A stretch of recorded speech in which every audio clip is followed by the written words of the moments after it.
অতীতে সব স্বৈরাচার সরকার নির্বাচন কমিশনকে ব্যবহার করে জনগণের ভোটের অধিকার কেড়ে নিয়েছে। বাংলাদেশে একটি নতুন রাজনৈতিক বন্দোবস্ত প্রয়োজন।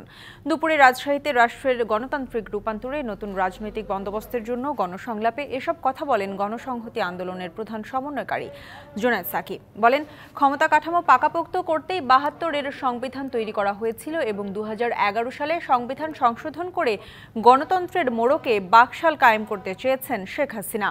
বৈষম্যহীন রাষ্ট্র গড়তে হলে সংবিধান সংস্কার করতে হবে বলেও জানান তিনি।